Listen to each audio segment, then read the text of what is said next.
Hey guys, hello everyone. How are you people? All great? Yes? All right, chalo. Come on to study note number 7. Good afternoon everyone. चलो आ जाओ इस वाले topic पे. Study note number 7. Now these are my notes. ठीक है, ये notes create करते करते थोड़ा सा समय लग गया. Therefore there is a bit delay in class, right? So you need to search this topic into your study material or open the PDF which is shared on WhatsApp group as well as application. Application में this PDF is available.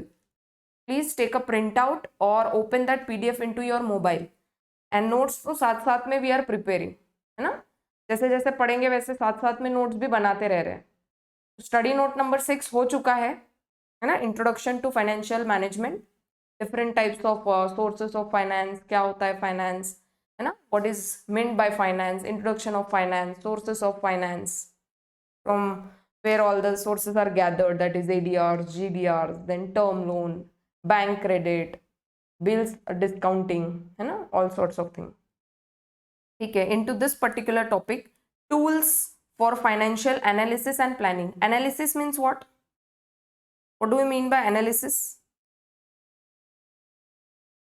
When you do certain business, you get certain figures. मतलब what? Figures means what?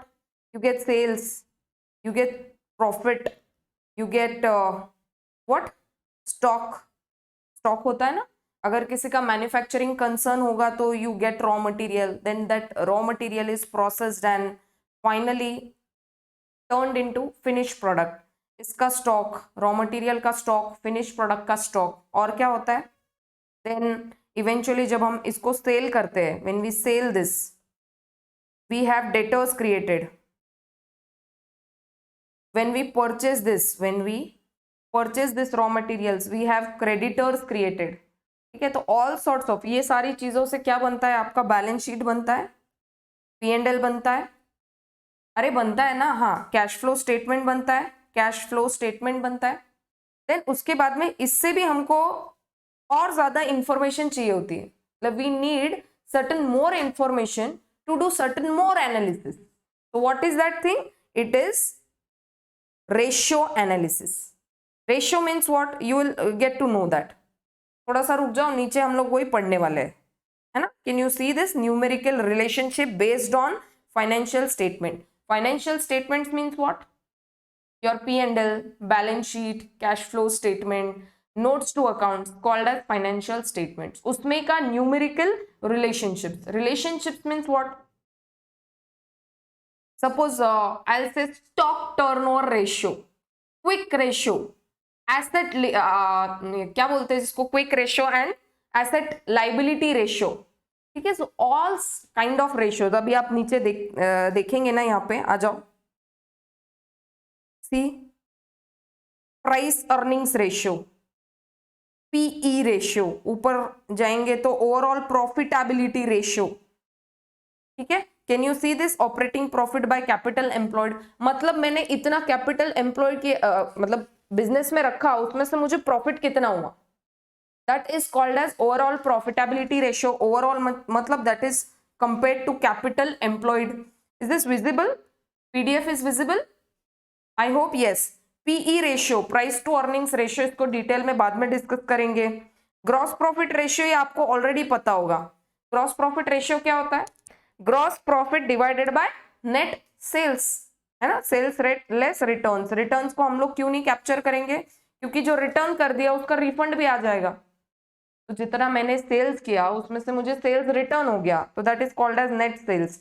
इसको क्या बोलते हैं? Relationship, numerical relationships. मतलब gross profit और sales का अगर रिलेशनशिप देखेंगे तो उसको बोलेंगे ग्रॉस प्रॉफिट रेशियो. नीचे आ जाओ, net profit ratio, net profit by net sales. नीचे आ जाओ, operating ratio. Operating means what? जो भी बिजनेस ऑपरेट हो रहा है, जो भी बिजनेस ऑपरेट हो रहा है उसका कॉस्ट कम इन कंपैरिजन विद सेल्स. इतना सेल्स हुआ, उसमें ऑपरेटिंग कॉस्ट इतना लग रहा है. ठीक है, उसका रिलेशनशिप. देन उसका significance means what is the importance of this ratio. तो आपके मैट में ये बहुत अच्छे से दिया है, तो बिल्कुल आपको ये चिंता करने की जरूरत नहीं है कि मैम ये क्यों पढ़ा जाता है। तो in your material it is given what is the meaning of that ratio, then formula of that ratio, and what is the significance of that ratio. Significance means importance. Now in examination there could be two questions, right? Theory question or practical question. Theory mein if they ask, they'll just ask you what is called as operating ratio, define the same with significance, then you need to write down this answer. ठीक है, ऊपर meaning से लेकर then formula and then significance. So you will get up to 2 to 3 marks into this particular answer. Another question can be framed into practical one, कि जिसमें आपको certain sorts of ratios निकालने पड़ेंगे, like gross profit ratio, operating ratio, information दी रहेगी, like operating cost दिया रहेगा, sales दिया रहेगा. You need to find out what is the operating ratio. Correct है? All right. Now I'll give you one example. कैसा example ma'am? और से story. आ जाओ इधर. And I hope you are preparing notes. Without notes, do not sit into my class. ठीक है? Without notes, you are not sitting into class. I want everybody to prepare notes. बाद में भूल जाओगे आप ये जो भी हम पढ़ रहे हैं. ठीक है? Therefore, please, I'm repeating again, prepare notes. क्या पढ़ रहे हैं हम लोग? Ratio analysis. बचपन से since your childhood you are studying this particular concept. कैसे? जब भी आप टेस्ट लिखते थे, टेस्ट, अरे हाँ, first, second, third, fourth, till all your classes, मतलब आपके ग्रेजुएशन और पोस्ट ग्रेजुएशन में भी आपको ये टेस्ट होता है. जब भी आप ये आपके क्लास में कुछ लिखते हैं तो आपको आपकी टीचर मार्क्स कैसे देती है? How your teacher marks the score, से 20/50 है ना, या फिर 30/50, किसी को मिल जाता है 50/50. फिर इसके बेसिस पे कुछ परसेंटेजेस बनता है और इस परसेंटेजेस के बेसिस पे डिसाइड होता है कि आपको प्रमोट करे या नहीं, promote to next class, promote to next class करना है कि नहीं, इस पे डिपेंड करता है, इस परसेंटेजेस पे. अच्छा, you have got different subjects right into this test. You have got different subjects. कैसे? You have got maths, you have got science, you have got English, और say no language, जो भी जिधर रहता है. Say if you are in south side, then you have Telugu. If you are in Maharashtra, you have Hindi, है ना? That way. So you have language thing. Then और क्या subjects होते हैं? Social studies, है ना? Social economics. ये I think ये सेम है, सोशल स्टडीज एंड इकोनॉमिक्स. और क्या होता है? तो ऐसे करके फिर आपको मार्क्स मिलते हैं out of 50. So you get around 30/50. Then science में यू गेट 40. देन इंग्लिश में से you get 25. All sorts of thing. And then last में क्या होता है? परसेंटेज निकलता है. परसेंटेज का मतलब होता है भाई एवरेज. यही क्या निकल गया आपका? रेशियो. भाई कितने रेशियो में से, मतलब इतने मार्क्स में से ऑन एन एवरेज 50 में से आपको कितना मिला है, ये जो यहाँ पे निकलता है वो एवरेज है. और इसके बेसिस पे it is decided whether to promote और नॉट. देयरफॉर सिमिलरली ये सारे जो अभी रेशियोज कैलकुलेट करेंगे इनटू बिजनेस एनवायरमेंट, इसका भी कैलकुलेशन इसी तरीके से होता है कि भाई कंपनी को आगे बढ़ाए कि नहीं. बैंक फॉर एग्जाम्पल, बैंक है, there is a company, this company want to take loan. मुंह उठा के कंपनी चली गई बैंक के पास, वी वांट लोन, तो बैंक दे देगी क्या? Okay, take and go. Easily will the bank provide this loan? No. What will bank do? Bank will say we want to see certain ratio, we want to do certain analysis, and therefore if we are satisfied, if this bank is satisfied, then this bank will provide this loan. Why bank want to do this ratio analysis? कोई भी certain ratio analysis, XYZ ratio analysis. अभी नहीं बात करें, अभी I'm just giving you a crux why this topic is incorporated in your this particular thing. So why? Why bank want to do this analysis? कुछ बोल सकते क्या? बोलो, अभी तो ख्याल में आया होगा क्या एनालिसिस करेंगे। वेटिंग। अरे हाँ, मैं सुन रही हूँ, आप बोलो। बिकॉज अगर पैसा कंपनी ने वापस नहीं दिया तो, लोन फ्री में दे दिया क्या? हमेशा के लिए दे दिया क्या? It is permanently given money? No. Bank has to repay this amount to, I mean company has to repay this amount to bank again. तो इसके लिए कुछ चाहिए ना, मतलब क्या, कुछ गारंटी चाहिए। गारंटी मतलब पूरा 100% श्योरिटी तो नहीं मिल सकता, लेकिन ये एनालिसिस से इतना पता चल सकता है कि ये कंपनी जो है ना, काम करके अपना बिजनेस चला के इस लोन को तो रीपे कर ही देगी। कुछ गारंटी हो सकती है। अगर गारंटी नहीं है तो फिर ये बैंक थोड़ा एनालिसिस करके बोल सकती है, okay we will provide you loan but we want certain, क्या बोलते हैं जिसको, कोलैटरल सिक्योरिटी। मतलब कुछ तो आप मॉर्गेज पे रख दो। आपके कंपनी का मशीनरी होगा तो वो हमारे पास गिरवी रख दो। आपके कंपनी का कोई भी ऐसा एसेट होगा, कोई प्रॉपर्टी होगा, तो वो आप हमारे बैंक के पास रख दो। जब आप लोन का रिपेमेंट कर देंगे तो हम आपको वापस कर देंगे। अगर वो नहीं करना है तो बैंक को इतना तो खुद को सेटिस्फाई करना होगा कि company is able to do the business and repay back the liability which is being already taken as a loan। तो ये जो लोन होता है कंपनी के बैलेंस शीट में, in companies balance sheet, here you write down assets, here you write down liability, what owners funds and liability। यहाँ तो पूरा क्या होता है, कंपनी का फंड होता है, मतलब क्या, इक्विटी वगैरह, इक्विटी बोलो या कैपिटल, है ना। प्रोप्राइटर्स अगर होंगे तो अपना कैपिटल डालेंगे, और अगर ये समझो ऐसी कंपनी होगी, लिस्टेड कंपनी होगी, तो फिर ये इक्विटी वगैरह से इसका नाप होगा, equity capital, preference capital. So this is owners fund. And उसके बाद में आपका सारा आता है लाइबिलिटीज। लाइबिलिटीज में all sorts of thing you write, उसमें से one of the thing is loan. So bank चाहती है कि जो आपकी ये लाइबिलिटी है आप इसको रीपे कर पाए, इसका उनको अनुमान लगाना है, इसीलिए वो रेशियो एनालिसिस करते हैं। ठीक है। देन उसके बाद में आते हैं कौन, आपके कंपनी में जो इन्वेस्टर्स है। Why will investors just invest into company? Tell me. आपको मैंने बोल दिया देयर इज अ कंपनी, मेरे नाम से ओपन किया है मैंने, कल ही ओपन किया है, और please invest the money, will you?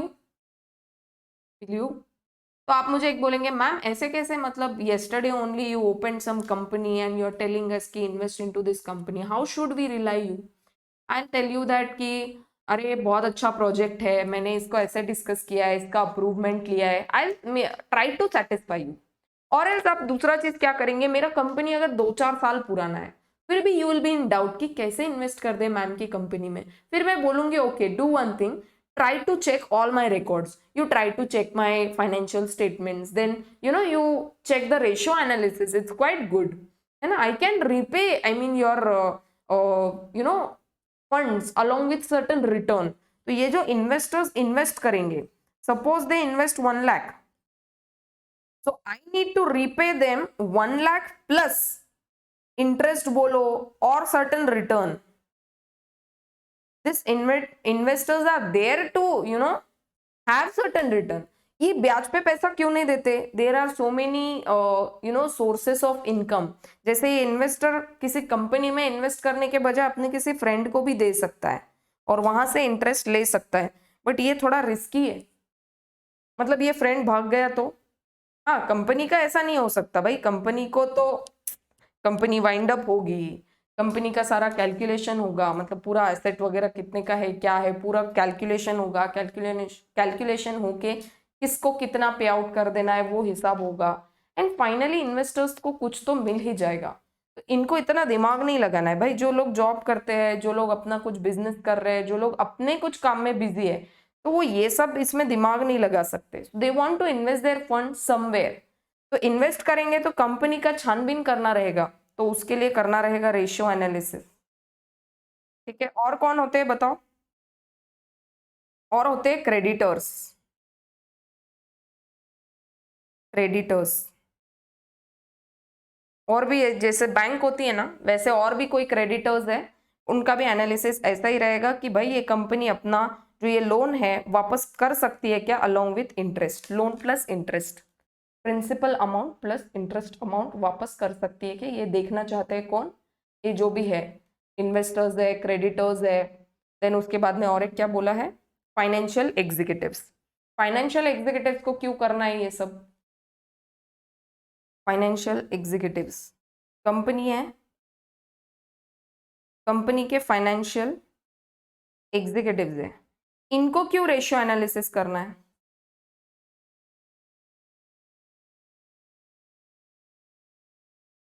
क्यों करना है, कंपनी में कुछ लोग काम करते होंगे फाइनेंस और डिपार्टमेंट में, उनको जानना है ये एनालिसिस करके क्या क्या जानना है। For example they want to know cost efficiency, जितना अभी जैसे अपन ने देखा ऑपरेटिंग रेशियो, ऑपरेटिंग रेशियो में क्या देखा अपन ने, ऑपरेटिंग कॉस्ट अपॉन सेल, ये रेशियो एनालिसिस करना है किसको, ये फाइनेंशियल एग्जीक्यूटिव्स को। क्यों, क्योंकि भाई सेल्स कितना हो रहा है, कॉस्ट कितना हो रहा है, इसका परसेंटेजेस कितना है, ज्यादा है कम है, फिर अपने को क्या करना है, कॉस्ट रिड्यूस करना है या कॉस्ट को थोड़ा हम और बढ़ा सकते हैं और कुछ चीजें एडिशनली कर सकते हैं हमारे कंपनी में टू ग्रो आवर बिजनेस, या सेल्स को हमको कैसे बढ़ाना चाहिए, हमारा सेल्स कम हो रहा है तो सेल्स एग्जीक्यूटिव्स बढ़ाओ। We want to do certain analysis, किस कौन करेगा ये एनालिसिस, ये फाइनेंशियल एग्जीक्यूटिव्स।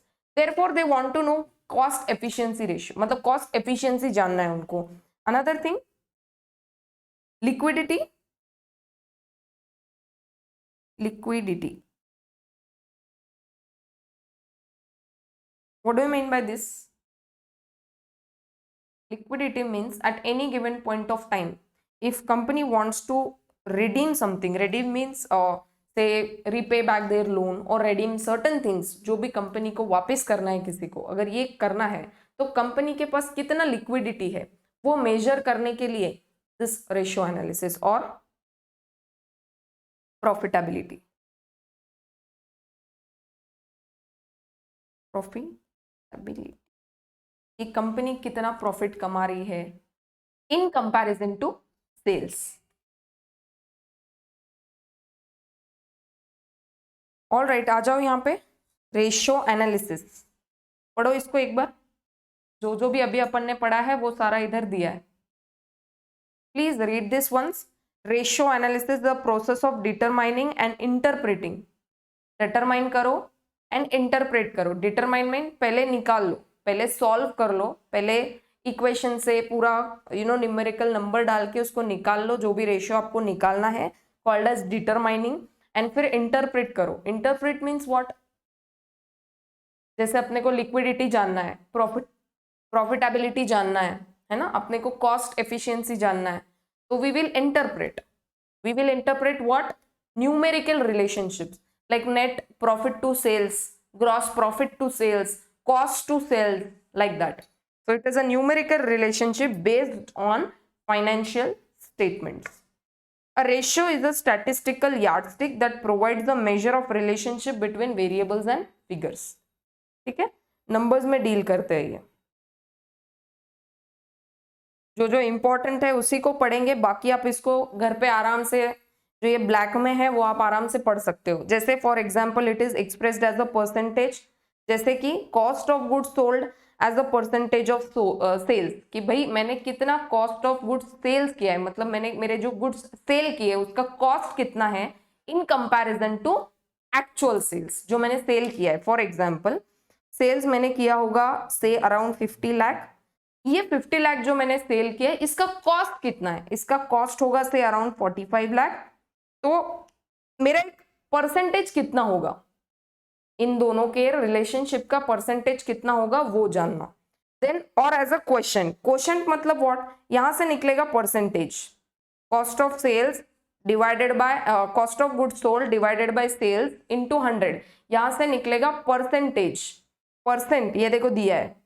एंड दूसरा होता है question means what, current assets as a certain number of times current liabilities, मतलब इसको हम परसेंटेज में नहीं बोलेंगे। For example current assets current liabilities, इसको इंटू 100 नहीं करते, इसको हम ये नहीं बोलते परसेंटेज में बताओ, नो, नंबर ऑफ टाइम्स। मतलब मेरे पास करंट एसेट्स कितने टाइम्स है लाइबिलिटीज के। फॉर एग्जाम्पल आई हैव 2/1 का रेशियो है एसेट्स एंड लाइबिलिटीज का। मतलब मेरे पास अगर एसेट्स 2 है तो उसके कंपैरिजन में लाइबिलिटी 1 है। क्या मैं बोल रही हूँ समझ रहा है क्या आपको?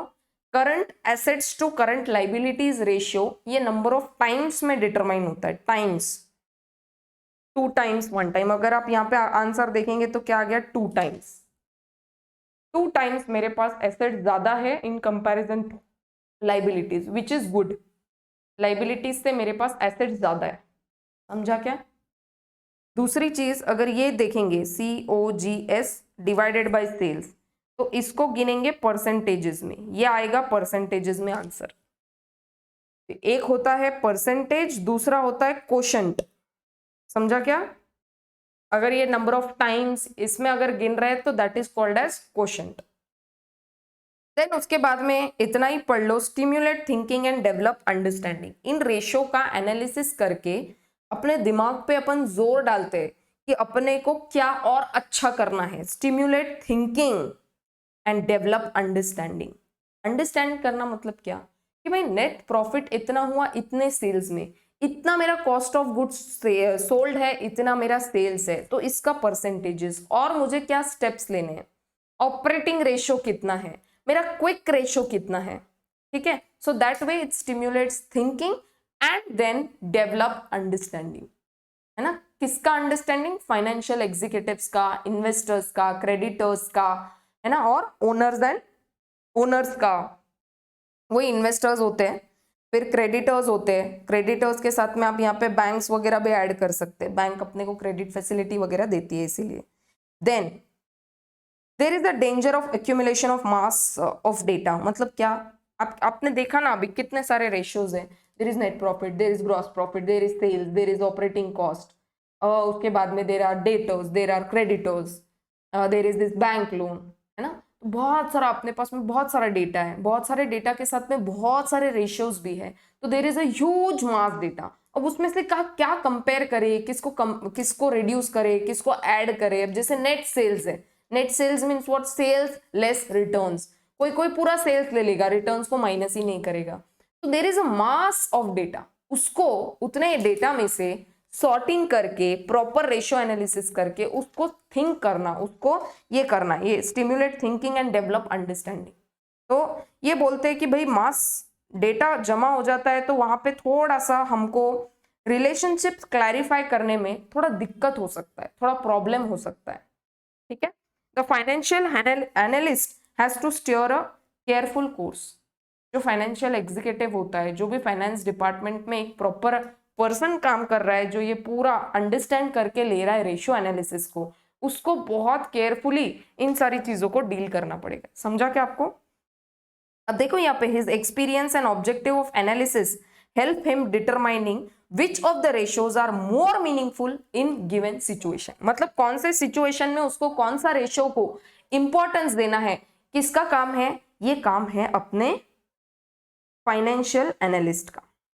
तो ये होशियार पर्सन चाहिए। इसका पैकेज पता है कि आपको अराउंड 15 लाख के ऊपर ही होता है, क्योंकि इसके पास पर रेस्पॉन्सिबिलिटी ज्यादा होती है। कौन कौन इसमें इंटरेस्टेड होते हैं? इसमें ओनर्स इन्वेस्टेड होते हैं, इसमें इंटरेस्टेड होते हैं, इन्वेस्टर्स इंटरेस्टेड होते हैं, क्रेडिटर्स, फाइनेंशियल एग्जीक्यूटिव्स। अभी कौन कौन किस चीज में इंटरेस्टेड है वो देखो। यहाँ पे बोलते हैं इन्वेस्टर्स क्या डिटरमाइन करने के लिए रेशियो एनालिसिस करेंगे, एस्टिमेटिंग अर्निंग कैपेसिटी, कि भाई इन्वेस्टर ने कुछ पैसा अगर इन्वेस्ट किया है कंपनी में तो उनको रिटर्न भी कमाना है, तो वो देखेंगे कि कंपनी का अर्निंग कैपेसिटी कितना है, कंपनी हमको कितना रिटर्न वापस दे सकती है। क्रेडिटर्स यहाँ पे दिया है, creditors that is trade and financial. Trade मतलब क्या? जब आप रॉ मटेरियल खरीदते हो तो वो क्रेडिट फैसिलिटी दे देगा। और financial means what, like bank loan वगैरह। तो उन्होंने आपको ऐसे फाइनेंशियल इंस्टीट्यूशन से अगर आपको कोई पैसा देता है तो that is called as creditor only, are concerned primarily with liquidity and ability to pay interest and redeem loan, जैसे अभी अपन ने साइड में डिस्कस किया था, within a specific period of time. Then management ये जो एक फाइनेंशियल एग्जीक्यूटिव है, ये खुद अपनी मैनेजमेंट क्यों इंटरेस्टेड है अपने ही कंपनी में? अपने ही कंपनी का फाइनेंशियल रेशियो एनालिसिस करने में क्यों इंटरेस्टेड है? यहाँ पे दिया है to measure cost, efficiency, liquidity, profitability with the view of making intelligent decisions. क्या करने के लिए? डिसीजंस लेने के लिए। I hope it is visible. तो समझा कि आपको क्या क्या करना है। तो एक चार्ट बना दो इसी तरीके का वहां पर आपके नोटबुक में, and write down all the things properly. अब उसको चार्ट फॉर्म में लिखना होगा तो चार्ट फॉर्म में भी लिख सकते हैं 1 2 3 पॉइंटर में, नहीं तो in this notes I have given with different colours, red, green and purple. ठीक है, तो आपको क्वेश्चन आ सकता है इन सबका। Persons interested in the analysis of financial statement, discuss the persons interested in financial analysis of the financial statements of certain company. ठीक है, now read this. ये देखो, commercial bankers and trade creditors, अभी ऊपर अपन ने पढ़ा था कि रेशियो एनालिसिस कौन कौन करता है? इन्वेस्टर्स करते हैं, क्रेडिटर्स करते हैं, एंड कंपनी का मैनेजमेंट खुद करता है। तो ये जो बैंकर्स एंड ट्रेड क्रेडिटर्स है, मतलब financial creditors and trade creditors दोनों क्यों करते हैं ये? They are the institutional lenders, money lend कर रहे हैं अपना। तो मोस्टली कौन सी चीज से वो कंसर्न रहेंगे? They are concern with the ability of borrowing enterprise to meet its financial obligation। समझ रहा है आपको? मतलब कि वो उनका जो पैसा है, जो लोन है, जो भी वो क्रेडिट फैसिलिटी यूज कर रहे हैं, उनका पैसा वो दे पाए। लाइक क्रेडिटर्स को उनका वो जो भी परचेज किया होगा उनका पैसा उनको देना रहेगा, वो दे पाए, और जो कमर्शियल बैंक से लोन वगैरह लिया होगा उसका रीपेमेंट कर पाए along with interest. That is called as financial obligation. Timely, very important. ऐसा नहीं कि 2 महीने का टाइम पीरियड है बट कंपनी कुछ कर ही नहीं रही है, 6 महीने बाद में रीपेमेंट कर रही है। ठीक है, so it is not good. Company का जो वर्थ है वो कम हो जाएगा। फिर उसके बाद में बैंक के पास जाएंगे कि बैंक हमको लोन चाहिए, तो बैंक बोलेगी नहीं है, your credit worthiness is not proper. आपका जो क्रेडिट वर्थ है वो प्रॉपर नहीं है, आपने 2 महीने का लोन को 6 महीना में चुकाया, हम आपको वापस लोन देंगे, आप उसको टाइमली नहीं देंगे या डुबा ही देंगे, उसको आप रीपे नहीं करेंगे, तो हम क्या करें? है ना, बैंक अपना लॉस थोड़ी करेगी। As a result they are most interested into ratios. Like कौन कौन सा रेशियो में इंटरेस्ट रहेगी बैंक? अभी के लिए सिर्फ रेशियो को ध्यान रखो, इसको अपन डिटेल में पूरा पढ़ने वाले हैं। देखो, करंट रेशियो। करंट रेशियो मतलब क्या? करंट रेशियो का मतलब क्या होता है? ऊपर देखा अपन ने, current assets to current liabilities ratio. भाई इनके करंट एसेट्स कितने हैं, है ना, कि इनके पास में जो लिक्विड में अवेलेबल है चीजें, एसेट्स है, और current liabilities. Current liability means what? जिनको अभी इनको तुरंत में पे कर देना है, उसको बोलते हैं करंट लाइबिलिटीज। ठीक है, तो current ratio, acid test ratio, इसको देखेंगे। ये अलग अलग टाइप्स ऑफ रेशियोज है। Turnover of receivables. रिसीवेबल्स मतलब क्या? डेटर्स। डेटर्स का टर्नओवर रेशियो क्या है? Inventory turnover. Inventory turnover ratio ये अपन क्यों गिन रहे हैं? ट्रेड क्रेडिटर्स के लिए। और ये कमर्शियल बैंकर्स के लिए कौन सा है? Current ratio, acid test ratio, है ना। Coverage of interest by level of earnings. Coverage of interest by level of earnings मतलब अर्निंग्स कितना होता है और उससे इंटरेस्ट का कितना रीपेमेंट हो जाएगा। कितना बढ़िया है, देखो ये रेशियो एनालिसिस अगर इन क्रेडिटर्स लोगों ने कर लिया। एसिड कौन कौन सा है? रिपीट करो एक बार। Current ratio, acid test ratio, turnover of receivables, inventory turnover, then coverage of interest by level of earnings. ये पूरा इन डिटेल अपन डिस्कस करने वाले, सिर्फ मार्क करके रख दो। मैं वापस आ जाऊंगी, आपको बता भी दूंगी अपन ने यहाँ पे क्यों पढ़ा था। ठीक है, then long term creditors. There will be certain creditors who will provide loan for long term. तो क्या देखना चाहेंगे? Working capital position, why, ability to pay interest and principal in case of earnings decline. मतलब अगर कभी company recession में चली गई और कंपनी का अगर अपने आप में अर्निंग से डिक्लाइन हो गया, तो is company able to pay back this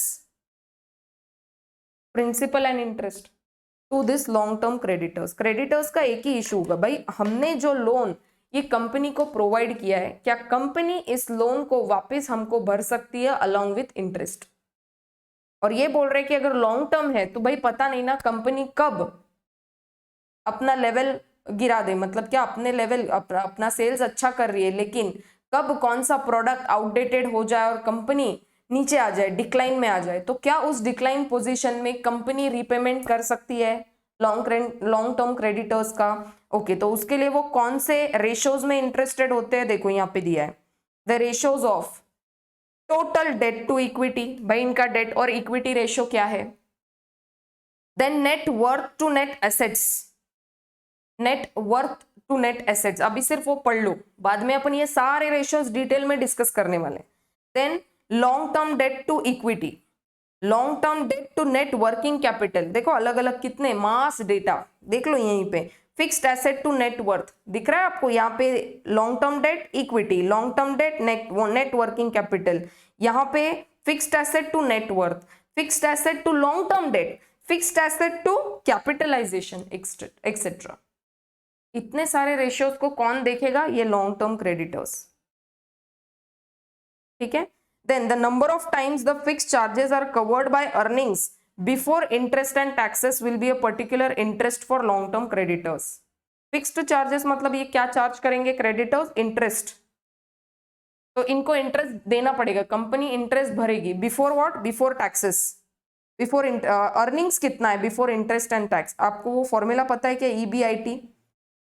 अब ना इसको डिटेल में यहाँ पे नहीं डिस्कस करते। EBIT means earnings before interest and tax, फिर इसमें से पहले इंटरेस्ट माइनस करते हैं, फिर बन जाता है EBT, फिर इसमें से टैक्स माइनस करते हैं, फिर बन जाता है अर्निंग्स आफ्टर टैक्स, ठीक है। तो ये एक फॉर्मूला होता है, उसी के लिए बोल रहे हैं fixed charges are covered by earnings before interest and taxes, मतलब ये वाला रेशियो, इसको कंपेयर करना होगा, ठीक है। तो डिटेल में अपन करने वाले डिस्कस, अभी सिर्फ जान लो ये सर्टेन टाइप्स ऑफ रेशियोज है इसमें, ठीक है। देन उसके बाद में इन्वेस्टर्स, ऊपर पढ़ा था अपन ने, इन्वेस्टर्स इंटरेस्टेड है कौन से रेशियो में इंटरेस्टेड रहेंगे? वो अर्निंग पर शेयर, एक शेयर के पीछे आपको अर्निंग कितना होगा, बुक वैल्यू पर शेयर, मार्केट प्राइस पर share, dividend per share. I hope ये पूरा सेल्फ एक्सप्लेनेटरी हो गया, इसको मुझे इन डिटेल और एक्सप्लेन करने की जरूरत ही नहीं है, आप भी होंगे कोई कंपनी में इन्वेस्टर्स, ठीक है। तो इसके लिए रेशियोज कौन कौन से होते हैं? Interested in knowing EP ratio है ना, जिसको अपन कैपिटलाइजेशन रेट बोलते हैं, और उसी का रेसिप्रोकल होता है PE रेशियो, ठीक है, and also the dividend yield. इसको डिटेल में पढ़ेंगे बाद में, क्योंकि अभी डिस्कस करके कोई फायदा नहीं है, डिटेल में अपन पूरा एक रेशियो पूरा सिग्निफिकेंस के साथ पढ़ने वाले। अभी सिर्फ ध्यान रखो कि इतने ये टाइप्स ऑफ रेशियोज होते हैं। तो क्या क्या देख लिया अपन ने? कमर्शियल बैंकर्स एंड क्रेडिटर्स के लिए ये सर्टेन रेशियोज रहेंगे, ये वाले। लॉन्ग टर्म क्रेडिटर्स के लिए ये सारे रेशियोज रहेंगे। देन इन्वेस्टर्स के लिए ये सारे रेशियोज रहेंगे, ठीक है, जो कि कंपनी के फाइनेंशियल पोजीशन में इंटरेस्टेड है। अभी advantages of ratio analysis, ratio analysis क्यों करना होता है? देखो अपन ने पढ़ा था, लिक्विडिटी जानना है, कंपनी का लिक्विडिटी पोजीशन जानना है, कंपनी का सॉल्वेंसी पोजीशन जानना है कि कंपनी सॉल्वेंट है क्या, मतलब कंपनी बैंकरप्ट नहीं हो गई, कंपनी सॉल्वेंट है, कंपनी अपने सारे रिपेमेंट्स कर सकती है। देन ऑपरेटिंग एफिशिएंसी, ठीक है, जैसे मैंने बोला था कि cost efficiency, operating efficiency, company कितनी एफिशिएंट है वो जानना, कंपनी का टर्नओवर कैसा हो रहा है वो जानना। देन प्रॉफिटेबिलिटी कंपनी की कितनी हो रही है, कंपनी की पोजीशन क्या है वो जानना। इंटरफॉर्म एंड इंट्राफॉर्म कंपैरिजन, मतलब कंपनी के अंदरूनी रेशियोज को कंपेयर करना, कंपनी के खुद के अंदर कौन कौन से रेशियोज अच्छे हैं कौन से वीक है उसको इंप्रूव करना। और इंटर मीन्स व्हाट, एक कंपनी के रेशियो से दूसरे कंपनी के रेशियोज को कंपेयर करना कि हम कहाँ कम गिर रहे हैं। तो इंटर मीन्स बाहर, इंट्रा मीन्स कंपनी के खुद के अंदर के रेशियोज। देन उसके बाद में ट्रेंड एनालिसिस। तो ये सारे क्या है? एडवांटेजेस। एज अ होमवर्क एक बार पढ़ के आओगे क्या इसको? Please tell me, as a homework इसको एक बार पढ़ के आओ, ठीक है। अभी अपन ने ये सारा मैंने यहाँ पे लिख के दिया था आपको, ये देखो, कॉस्ट एफिशिएंसी, लिक्विडिटी, प्रॉफिटेबिलिटी, इसमें और 2-3 चीजें ऐड कर दो। क्या क्या? इसमें ऐड कर दो सॉल्वेंसी, इसमें आप और ऐड कर सकते हो inter and intra form comparison and trend analysis. ये मैं आपको होमवर्क दे रही हूँ, सिर्फ एक बार ऐसे ऊपर से पढ़ के आ जाओ। Certain things are highlighted, you will come to know कि क्या इंपॉर्टेंस है इसका, ठीक है। फिर अपन डिटेल में इसको नेक्स्ट क्लास में डिस्कस करेंगे। और स्टैंडर्ड्स फॉर कंपैरिजन, इस पे आ जाओ। कुछ स्टैंडर्ड होना चाहिए ना कंपेयर करने को। स्टैंडर्ड मतलब क्या, जैसे टेस्ट होता है तो मैं ऐसे करती हूँ क्या, इंग्लिश का टेस्ट मैंने लिया 100 मार्क्स का, फिर हिंदी का टेस्ट मैंने लिया 70 मार्क्स का, फिर मैथ्स का टेस्ट मैंने लिया 50 मार्क्स का। अरे फिर मैं परसेंटेज कैसे निकालूं, समझा क्या आपको। तो मैं क्या करती हूँ, एक स्टैंडर्ड डिसाइड करती हूँ। जब भी अपना टेस्ट होता है, अपने स्कूल में जब भी टेस्ट होता है, या अपने एग्जामिनेशन में, आपका जो CMA का एग्जाम होगा, ऐसा होता है क्या कि लॉ का पेपर आता है 100 मार्क के लिए, फिर अकाउंट्स का पेपर आता है 150 मार्क के लिए, नहीं ना। स्टैंडर्ड क्या सेट होता है, every paper is 100 out of आपको मार्क्स मिलेंगे। इसको क्या बोलते हैं, सेटिंग अ स्टैंडर्ड। वैसे ही कंपनी का भी स्टैंडर्ड होता है। क्या स्टैंडर्ड होता है, fix standards for comparison. Compare, अपने को कंपेयर करना है ना भाई, इंग्लिश के कंपैरिजन में हिंदी में कितने मार्क्स मिले, हिंदी के कंपैरिजन में मैथ्स में कितने मार्क्स मिले, अपने को कंपेयर करना है। कंपेयर कर ही नहीं पाएंगे अगर ये लेवल ही नहीं है ना भाई, ये 100 मार्क का पेपर है, ये 50 का है, क्या कंपेयर करे। तो एक स्टैंडर्ड सेट है। हाँ, आप कंपेयर कर सकते हैं क्या, 100 मार्क का पेपर है तो हाँ, इसमें आपको 70 मिले, इसमें आपको 80 मिले, तो भाई किसमें आपने बेटर परफॉर्म किया, यहां से पता चल सकता है। यहां से आप कंपेयर कर सकते हैं, आपने मैथ्स में बहुत अच्छा परफॉर्म किया इन कंपैरिजन विथ इंग्लिश। अब यहाँ पे मैं क्या बोलूं आपको, ये 100 मार्क में से आपको मिले 80, ये 50 में से आपको मिले 40। भाई अगर कोई बोलेगा 80 और 40 में कौन सा अच्छा, तो मैं तो यही बोलूंगी कि ये अच्छा है ना। या तो फिर ऐसा भी हो सकता है ना, एक सेकेंड मैं यहाँ पे लिखूंगी, से फॉर एग्जाम्पल मैंने यहाँ पे 50 लिखा और यहाँ पे 40 लिखा, चलो ऐसे लेते हैं। ऊपर मेरे को 50 मिले मार्क्स इंग्लिश में आउट ऑफ 100, और मैथ्स में मिले 40 आउट ऑफ 50। तो अभी कोई अगर पूछेगा अच्छा किस में परफॉर्म किया, तो देखने में तो 50 बड़ा नंबर है, पर परसेंटेज निकालो, निकालो परसेंटेज निकालो, ये इसका परसेंटेज निकालो, आया है 50%, इसका परसेंटेज निकालो कितना आया है, 4/5 निकालो परसेंट, इसका आया है 80%। अब बताओ किसमें अच्छा परफॉर्म किया है, परफॉर्म इसमें अच्छा किया है मैथ्स में। तो स्टैंडर्ड नहीं था ना, ये 100 मार्क का पेपर है, नीचे 50 का है, यहाँ पे सब 100 का है। अब बोलो किसमें अच्छा परफॉर्म किया है, तो मैं बोलूंगी इसमें अच्छा परफॉर्म किया, क्योंकि स्टैंडर्ड सेट है out of 100। They have to set certain kind of standards, और उसको हमने करना है compare to some appropriate standard, ठीक है। कौन कौन से होते हैं वो, कौन कौन से होते हैं, 4 most common standards are absolute, historical, horizontal and budgeted. अब इसको मैंने ऐसे बॉक्स फॉर्मेट में दिया है, इसको भी आपको एक बार पढ़ना है। There is a power cut now actually, so I have 5 minutes got with me, ठीक है। 5 मिनट बचे हैं मेरे पास में, उसके बाद में सेटअप ही ये हो जाएगा, ब्लैंक हो जाएगा। देयरफॉर मैं इसको खाली एक बार रीड करके आने को बोल रही हूँ, ठीक है। नेक्स्ट क्लास में इसको अपन कंटिन्यू करेंगे इन डिटेल। फिर अपन ये भी पढ़ लेंगे कि लिमिटेशंस क्या होते हैं। मतलब देखो, अगर कुछ एडवांटेजेस है तो of course there are limitations. उसमें one of the thing is, अगर आप देख पाएंगे, मैंने ऊपर आपको बताया था, वेट अ सेकेंड, ये देखो, likely to lead to a accumulation of mass of data। ये कंफ्यूज कर देता है rather than clarifying relationships। ये ऑलरेडी अपन ने ऊपर पढ़ा था इंट्रोडक्शन में। तो ये थोड़ा क्या है, लिमिटेशन है कि अपने पास में बहुत सारा डेटा है कंपेयर करने को, तो ये कंफ्यूज कर देता है rather than clarifying certain relationships, ठीक है। तो ये अपन इन डिटेल मैं पढ़ाने वाली हूँ इसको, और उसके बाद में अपना स्टार्ट होगा रेशियो एनालिसिस। फिर अपन एक रेशियो को इन डिटेल पढ़ेंगे, ठीक है। चलो, have a great day guys and bye bye.